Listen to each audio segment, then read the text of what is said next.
तो दोस्तों कैसे हैं आप सभी, कैसी चल रही है आपकी स्टडी। आई होप आप सभी मस्त होंगे, आप सभी के स्टडी बहुत अच्छे से चल रही होगी। तो कल की क्लास में मैंने आपको 2017 सेट 5 के तीसरे नंबर के प्रश्न सॉल्व करा दिए थे।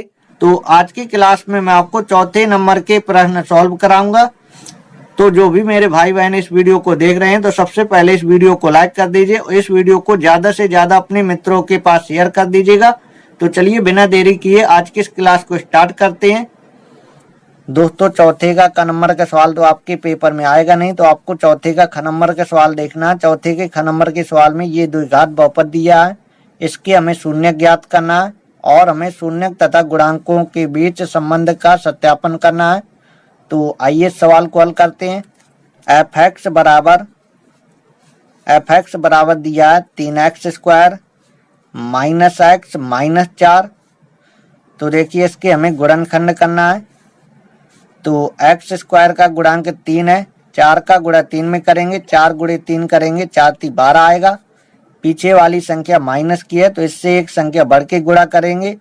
इसका गुणांक कितना है, इसका गुणांक 1 है, तो 1 से बढ़ के गुणा करेंगे। गुणा करने पर कितना आना चाहिए, 12 आना चाहिए।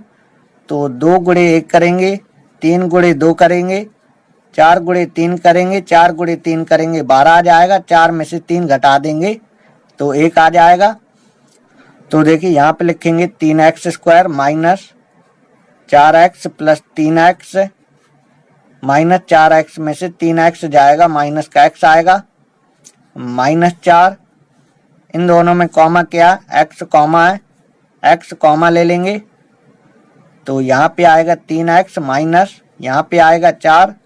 इन दोनों में एक कॉमा है, एक कॉमा ले लेंगे। तो यहाँ पे आएगा 3x माइनस 4।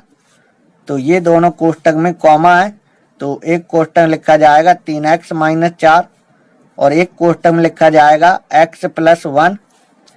शून्य ज्ञात करने के लिए इसको हम 0 के बराबर कर देंगे। 3x माइनस 4 बराबर 0 करेंगे तो 3x बराबर 4 का पक्षांतर कर देंगे, प्लस का 4 हो जाएगा। तो x बराबर आएगा 4/3। x प्लस 1 बराबर 0 करेंगे तो x बराबर आएगा -1। तो एक शून्य का आया -1 और एक शून्य का आया 4/3। तो इस शून्य को अल्फा मान लेते हैं। शून्यक माना, शून्यक अल्फा का मान 4/3 और बीटा का मान -1। अब हम द्विघात बहुपद के शून्यक और द्विघात बहुपद के गुणांकों के बीच संबंध का सत्यापन करेंगे। तो देखिए द्विघात बहुपद दिया है 3x² माइनस x माइनस 4। तो इसकी तुलना करेंगे, की तुलना ax² plus bx plus c से करने पर तो a का मान 3, b का मान -1 क्योंकि इसका गुणांक -1 है, c का मान -4। तो अब देखिए यहाँ पे लिखेंगे शून्यकों का योगफल, शून्यकों का योगफल शून्यकों का योगफल होता है -b/a। शून्यकों का योगफल शून्यक अल्फा और बीटा, तो अल्फा प्लस बीटा लिखा जाएगा -b/a।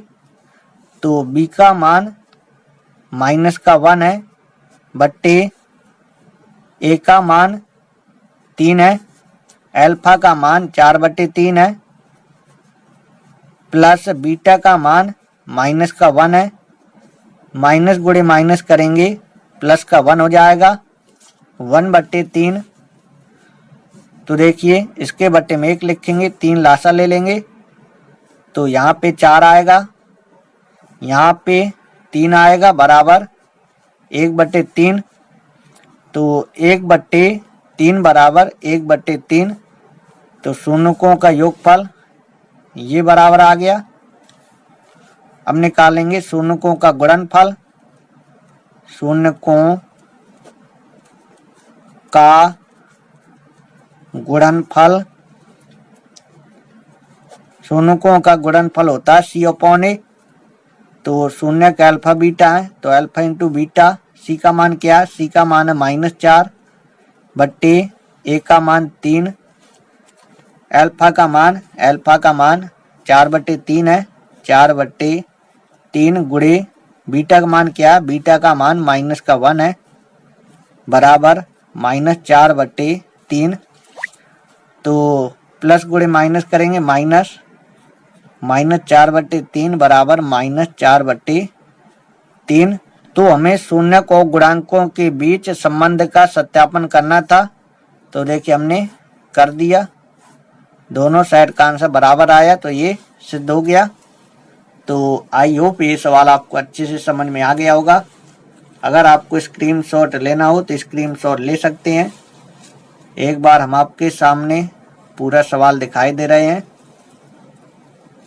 अगर आपको सवाल हमारा बताया हुआ समझ में आता हो तो आपको वीडियो को लाइक जरूर करना है। अब आपको नेक्स्ट सवाल देखना है दोस्तों। क्वेश्चन नंबर ग देखेंगे। इसमें हमें रैखिक समीकरण युग्म x + y = 14 x - y = 4 को प्रतिस्थापन विधि द्वारा हल करना है। तो आइए सवाल को हल करते हैं। तो इसे समीकरण 1 बना लेंगे, इसे समीकरण 2 बना लेंगे और यहाँ से लिखेंगे समीकरण 1 से। समीकरण 1 है x + y = 14। इससे हम x का मान निकाल लेंगे। तो इसे समीकरण 3 बना लेंगे। समीकरण 1 से हमने x का मान निकाला है तो x का मान समीकरण 2 में हमें रखना है। तो देखिए यहाँ पे लिखेंगे x का मान समीकरण 2 में रखने पर, तो x की जगह हमें कितना लिखना है? x की जगह लिखना है 14 -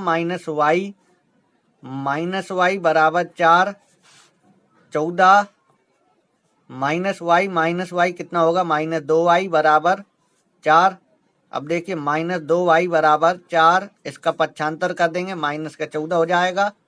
-2y बराबर, इसमें इसको घटाएंगे, माइनस का 10 आएगा, माइनस से माइनस कैंसिल हो जाएगा। तो y का मान आएगा 10/2, भाग दे देंगे तो 2 पंचे 10। तो y का मान क्या आ जाएगा? y का मान आ जाएगा 5। तो ये y का मान रख देंगे समीकरण 3 में तो x का मान निकल आएगा। तो देखिए यहाँ पे लिखेंगे y का मान समीकरण 3 में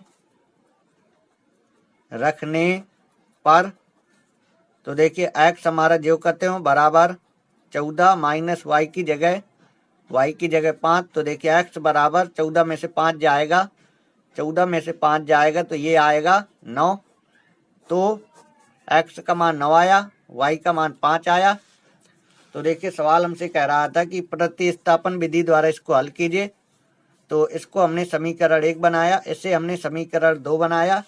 फिर यहाँ से लिखा हमने समीकरण 1 से। समीकरण 1 से x का मान निकालना है तो समीकरण 2 में x की जगह x का मान ये रख देना है तो y का मान निकल आएगा। y का मान समीकरण 3 में रख देंगे तो x का मान निकल आएगा। प्रतिस्थापन विधि का मतलब होता है कि समीकरण 1 से या तो x का मान निकालो या तो y का मान निकालो, इससे निकालना है, इसमें रखना है। यदि इससे x का मान निकालोगे, इसमें रखोगे तो y का मान निकलेगा। अगर इससे y का मान निकालोगे तो इसमें रखोगे तो x का मान निकलेगा। आपको रैखिक समीकरण युग्म को हल करने की तीनों विधि आना चाहिए, प्रतिस्थापन विधि और बीजगणित विधि और विलोपन विधि। ये तीनों विधि आना चाहिए। 3 विधि में से एक विधि का सवाल आपके पेपर में जरूर पूछा जाता है। तो आपको ये तो हमने बताया प्रतिस्थापन विधि, आपको सीख लेना बीजगणित विधि और विलोपन विधि। अगर आपसे न बनता हो तो हमें बता दीजिएगा तो हम आपको बता देंगे। तो अब चलना आपको घन नंबर के सवाल पर। क्वेश्चन घ देखेंगे, बहुत अच्छा सवाल इसमें दिया गया। विमाव 5.5 सेंटीमीटर गुणे 10 सेंटीमीटर गुणे 3.5 सेंटीमीटर वाला घनाभ बनाने के लिए 1.75 सेंटीमीटर व्यास और 2 मिलीमीटर मोटाई वाले कितने चांदी के सिक्कों को पिघलाना पड़ेगा, ये हमें बताना है। तो देखिए एक घनाभ है,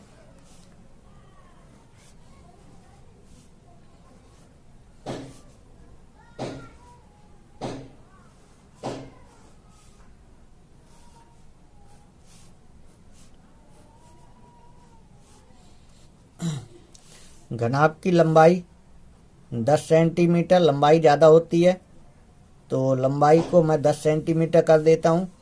चौड़ाई को 5.5 सेंटीमीटर और ऊंचाई 3.5 सेंटीमीटर है।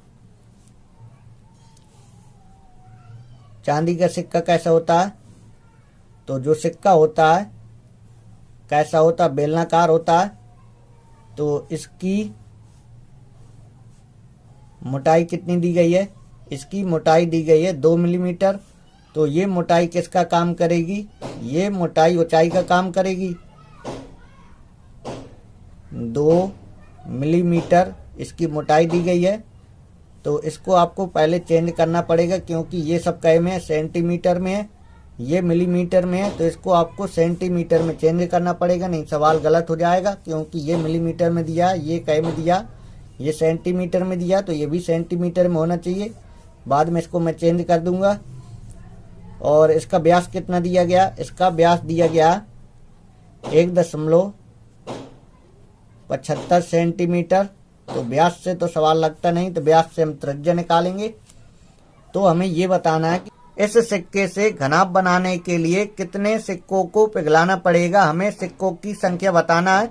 तो हम कैसे बताएंगे, हम इस घनाभ का आयतन निकाल लेंगे और इस सिक्के का आयतन निकाल लेंगे। घनाभ के आयतन में सिक्के के आयतन का भाग दे देंगे तो सिक्कों की संख्या निकल जाएगी।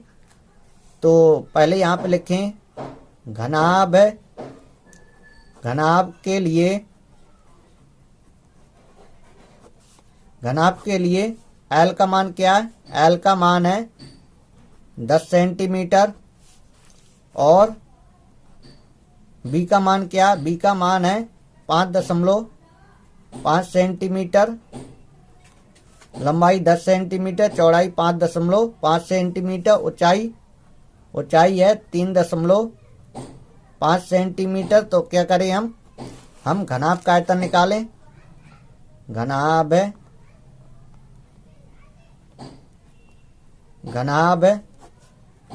का आयतन, घनाभ के आयतन का सूत्र क्या होता है, घनाभ के आयतन का सूत्र होता है लंबाई गुणे चौड़ाई गुणे ऊंचाई। तो देखिए L का मान क्या, L का मान है 10 गुणे B का मान क्या, B का मान है 5.5 गुणे H का मान क्या, H का मान है 3.5। तो देखिए इसका दशमलव हटाएंगे, इसके नीचे 10 आएगा, 10 से 10 कैंसिल हो जाएगा। तो यहाँ पे बचा 55 गुणे 3.5 इतना बचा। तो इसको अभी आपको हल नहीं करना।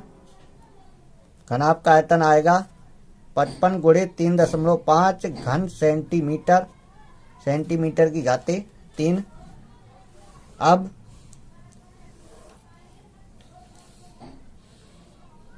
सवाल में सिक्के का व्यास दिया है,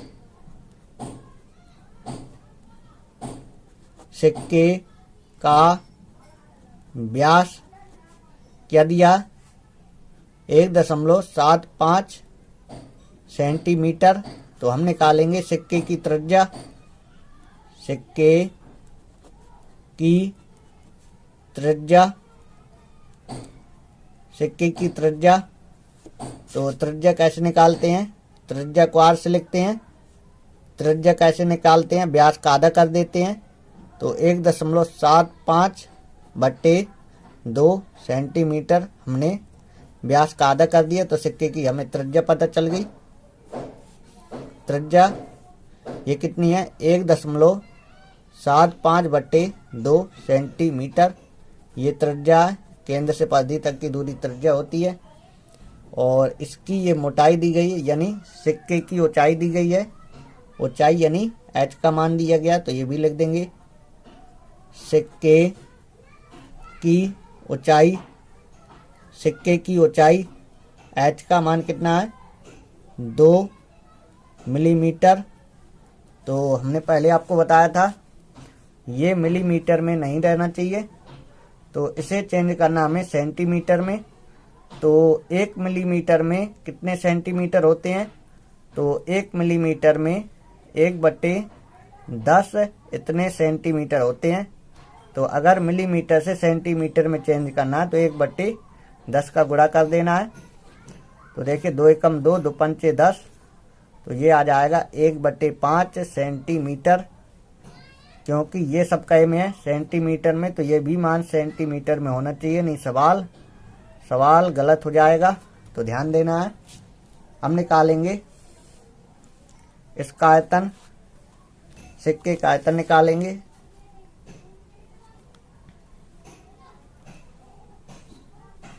सिक्के का आयतन, सिक्के का आयतन, तो सिक्का कैसा बेलनाकार, तो बेलन के आयतन का सूत्र क्या होता है पाई r²h ये होता है।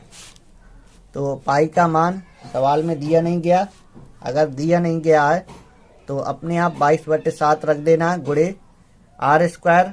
तो r का मान क्या है, r का मान है 1.75, तो इसका गुणा 2 बार होगा क्योंकि r² है। r का मान 2 बार लिखा जाएगा, 1.75/2 गुणे h क्या है, h का मान है 1/5, क्या लिख देंगे 1/5 लिख देंगे। इसको आपको यहाँ पे अभी हल नहीं करना है, यहाँ पे लिख देना है। ये भी आयतन आएगा घन सेंटीमीटर में। तो अब हमें बताना है सिक्कों की संख्या। तो देखिए यहाँ पे लिख देंगे सिक्कों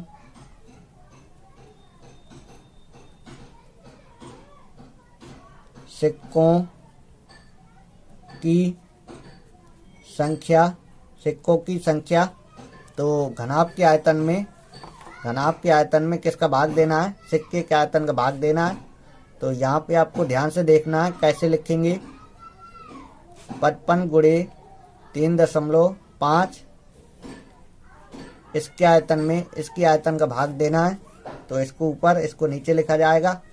तो देखिए जो संख्या ऊपर है तो इसको लिख देना नीचे, जो नीचे संख्या इसको लिखना ऊपर। तो 22 गुणे 1.75 गुणे 1.75 गुणे 1 की नो वैल्यू लिखो या ना लिखो। तो जो संख्या ऊपर थी इसको लिखा हमने नीचे, और जो नीचे है इसमें इसको लिखा जाएगा ऊपर। 7 गुणे 2 गुणे 5, क्योंकि पलट के गुणा होता है, ये आपको पता होगा। तो अब देखिए इसका दशमलव हटाइए, तो 2 अंक के बाद दशमलव है तो ऊपर किसी भी संख्या में 2 जीरो लगा देना है। इसका दशमलव हटाएंगे तो 2 जीरो और बढ़ा दीजिए। इसका दशमलव हटाइए तो 1 अंक के बाद दशमलव है तो 1 जीरो आएगा। अब देखिए अब आपको काटना शुरू करना है।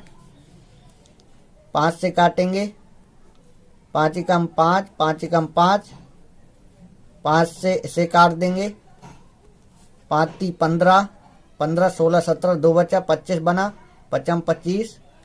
तो देखिए 35 आ गया, 35 से 35 कैंसिल हो जाएगा, 11 से ये कट जाएगा, 11 दूनी 22, और 1 जीरो से इसका जीरो खत्म हो जाएगा। और यहाँ पे ये 2 है और यहाँ पे ये 2 है, तो 2 से ये 2 कैंसिल हो जाएगा। 7 से ये कट जाएगा, 7 एकम 7, 7 से काटेंगे, 7 दूनी 14, 15 16 17 3 बचा, 35 बना, 7 पना 35। तो देखिए ये आया 25, और 25 ये कट जाएगा 5 से। तो देखिए 5 से काट दीजिए तो ये कट जाएगा 1000 बार में, 55 25, और 5 से और कट जाएगा अभी, 5 से काटिए, 5 दूनी 10, तो 200 बार में कट जाएगा। तो अब देखिए बच्चा क्या, 2 बच्चा, और 200 बचा, तो 2 गुणे 200, 2 गुणे 200 करेंगे तो कितना आएगा, 400 आएगा। तो सिक्कों की संख्या कितनी होगी, 400। तो इसका आंसर देखिए सही है या गलत है। ये सवाल था चौथे का घन नंबर का सवाल। तो चौथे का घन नंबर के सवाल का आंसर है 400, यानी सवाल हमारा सही है। ये वाला सवाल थोड़ी मोस्ट है, इसलिए इस सवाल को आपको 2-2 बार लगा लेना है। अगर ये सवाल आपके पेपर में आ जाएगा तो हमें उम्मीद है आप लोग इस सवाल को छोड़ के नहीं आएंगे। तो आज की क्लास में बस इतना ही। अगली क्लास में मैं आपको 5वें नंबर से बताऊंगा। तो फिर मिलता हूँ मैं आपसे एक नई वीडियो में। जब तक के लिए जय हिंद, जय भारत।